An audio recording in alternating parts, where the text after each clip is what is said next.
Today we have a quick tutorial on how to clean the Wunderbar gun. This is a full deep clean, should be done every 6 months or so, rather than just the standard once over it gets every couple of days. Now, this customer reports this gun is a bit sticky. When they push down the collar button, it doesn't pop straight back up. It stays down and runs for a little bit after they let go of the button. Happens with a couple of other buttons as well, but it's just time for a good clean down. So, the way we do this is, first step, take the nozzle off. Make sure the nozzle's in good condition. There's no chips, no cuts, no cracks. If it is, we can replace that. They're only worth about $5. Next step, check the O-ring. Make sure the O-ring's in good condition. It's not frayed, tattered, pinched anywhere. And usually we like to have a black diffuser ring around the end there. Not all guns have them. We particularly like them. Not an essential part of the gun though. So I'm not going to go into that too much. Next step, what I'd usually recommend for a customer, take a quick photo of where the buttons are located so you got the buttons back in the right spot. Just makes life a bit easier.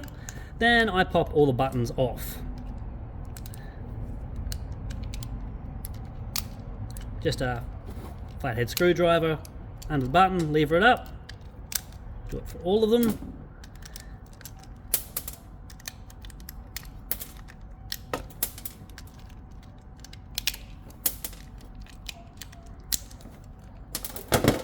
And then I usually pop them in the cleaning solution to soak for a little bit, which is just soapy water. Don't use hot water on these guns. It will expand the O-rings in there and you'll get leaks and all sorts of stuff. So warm soapy water is your best option. Then we remove the faceplate. Over time, post-mix gets onto the faceplate, down through the buttons. Everything gets a bit sticky, then things get locked into place, and every now and then it doesn't hurt to have a good clean down. So those two screws should just pop out, all these buttons should come out of the faceplate, and the plate itself, we just drop it into the cleaning solution to give it a bit of soak before we get around to cleaning it. On the gun, you should have this. Once again, I'd recommend taking a quick photo, just so you know what goes where and everything goes into place. These are your butterfly plates. Now the top two do soda water, and the bottom two do water. So when you press cola, for example, the button, little spike on the button there goes through that hole and pushes down the cola syrup, and that long part pushes down the soda water plate. So both soda water and cola are depressed, and you get cola and soda water falling through. So that's what they do. Now this particular configuration is set up to do 5 carbonated drinks and a non-carbonated drink, for example orange juice. If you had 6 carbonated drinks, you'd have 2 long ones in that place rather than a long one and a short one. So different guns have different configurations.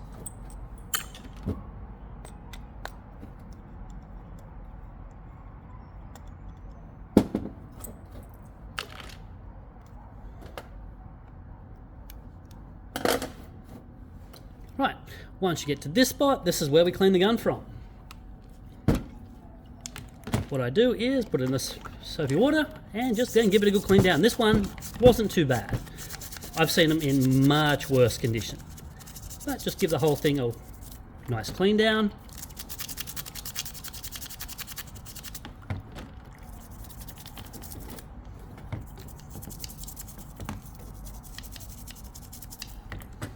Now, I wouldn't recommend removing the back plate unless you're a technician.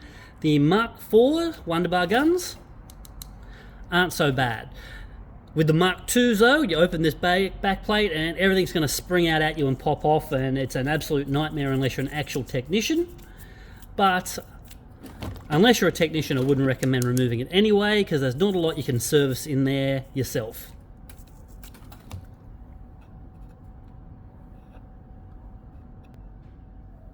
Sorry about that, I'm doing this on the phone and had a customer call in.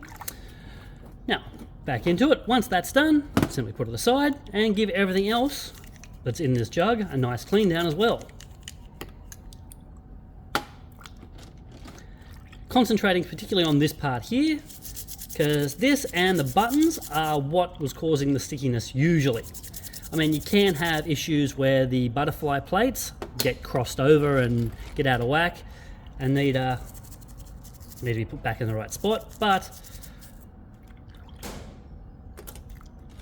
doesn't hurt to go over absolutely everything. I'll just give this all cleaned out and pause here. Once all the parts are nice and clean, simply put the gun back together again. Now, with these ones, they have little indents, little balls. They go down, they go side down, so make sure they're the right way around.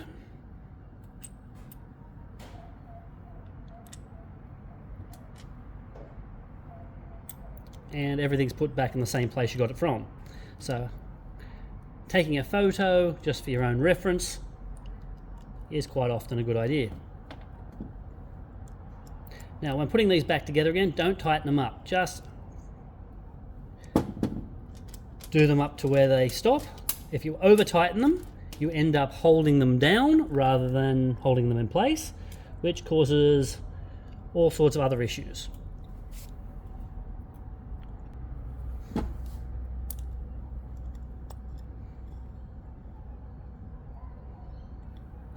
Nice in place. Now with this one, you simply push the buttons back in.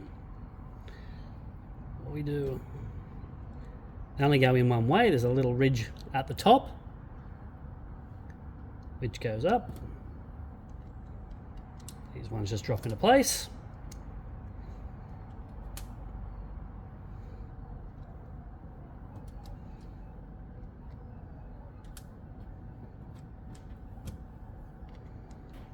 Don't have to worry about the caps yet, we'll put them on last.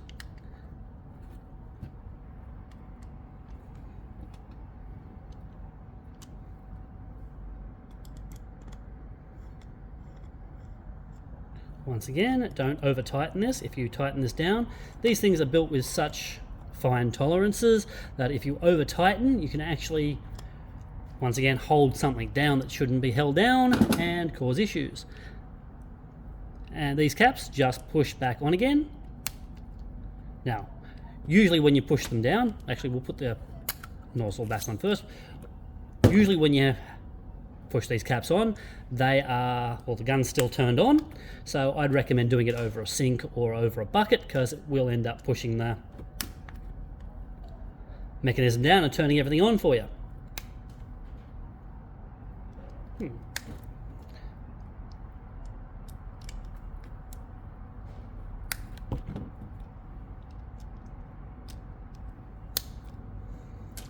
Now this came with two Q buttons. I'm going to have to check with them to find out what they want for the second button, because obviously they don't have two squash in there on the gun. So I'm not sure how that's happened, but that's how it came. But that's really all there is to cleaning a gun down. It's nice and simple and should take you no longer than 15 minutes.